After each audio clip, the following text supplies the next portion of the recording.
All right, so I'm recording now, so we can Okay. go ahead and do this.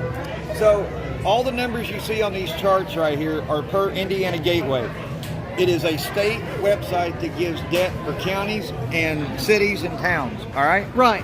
So currently, as of June 1, 2022, Washington County has a bond debt on the jail of $16,758,789. Right. If you break this down, the bond debt payment, $28,940 go to principal, $1,781 goes to the interest. The payment is $1,478,429. At the rate that they are spending money, they will never make this payment because they don't have the money incoming to do that. Right. If we move down here, this would be, if you take this out, this is the only debt that Washington County would have. It's roughly about $660,000. Right. Okay? Right. The next three graphs that you see here in front of you are the interest rates. We currently, on this bond, we are right here at 2%. But if you look, in 2017, we started at 0. This one, soon will be at 3.8. This one, we're already at 2.30. Now, I cannot confirm or deny that they have done a refinance on one of these bonds. I don't know that yet. I can't get that information out. Right. Here's the problem. We have absolutely no investment back into the county. The only way to get rid of this debt, there's only one way to do it. It's like Ross Perot said in '92. We have to build the job base, which will build a tax base, which will bring in more revenue. The more revenue the county has, the less chance they're going to raise your property taxes again. That's coming.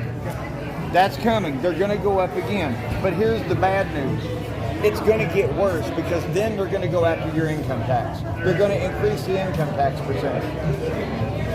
They're spending money faster than they can bring it in. All right? So, But income tax is from the federal government. no, you have No. income tax at the county level too. That's okay. So Yeah. let me ask you a question. You ever heard of a thing called the ARP board, ARP? You're not the only one. It is a board that was designed by the county commissioners. It's 5 people they selected. You didn't get to pick them. 5 people they selected. The money was earmarked for so-called projects. All right? The last commissioners meeting, the commissioners demanded $400,000 from the art board because your current elected county commissioner for District 2 has no foresight. He didn't understand that, one of these days, the fuel tanks at the county highway is going to need to be replaced. Guess what they're getting ready to do? $400,000 is going to be spent for something that should have been done 4 or 5 years ago when it still had life. I've talked to the EPA at Indianapolis. The only thing they have gotten is a violation letter because there was new laws passed in June of this year, or of 2021, that they didn't know about. Which, okay, I understand that because new laws come out all the time. You don't always have time to catch up on them. The point of the matter is they are wasting your tax dollars on stuff like this. They can spin it however they want to. Bottom line is, With 5 years to 7. exactly. See, the people on the art board, this is how this should have worked. All right? The art board should have been put in front of the public for 90 days. They should have had bios put in the paper. That should have been a publicly selected committee that spoke for everybody. They're speaking for the greater interest of your county government. You have no voice. These property tax increase goes against the U.S. Constitution because it's taxation without representation. They didn't come to you and talk to you about it. No, they done it at a 2018 meeting, which I was a part of. Yeah. The lady filming was there. They said unequivocally, we want no dialogue with you. Now, what kind of a public meeting is it if the people can't have dialogue with the people you elected to represent you? So, I'm going to give you one of my magnets. When it comes November 8th, I want you to remember my name, because if I get in office, I'm changing You this. had more hair, but I remember you. Thank you, I appreciate that. Thank you.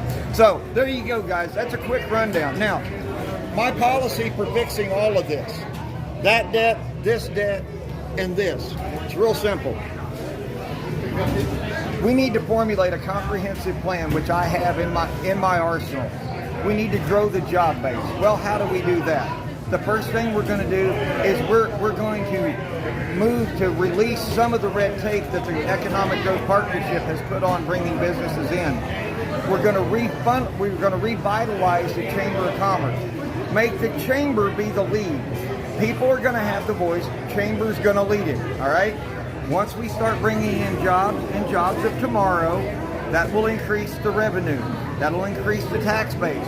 More revenue, less chances of this crap happening. It's a finely retooled system. It's like Ross Perot said in '92, if I can grow the job base, increase the revenue, there's no problem. There's no need to raise taxes. These guys are spending money faster than they can make it. Otherwise, they would not be asking a board that was not appointed by you, the people. It was appointed by them. So that's my little spiel on how to deal with this. Vote for me, Tommy Brown, County Commissioner. All right. Booyah.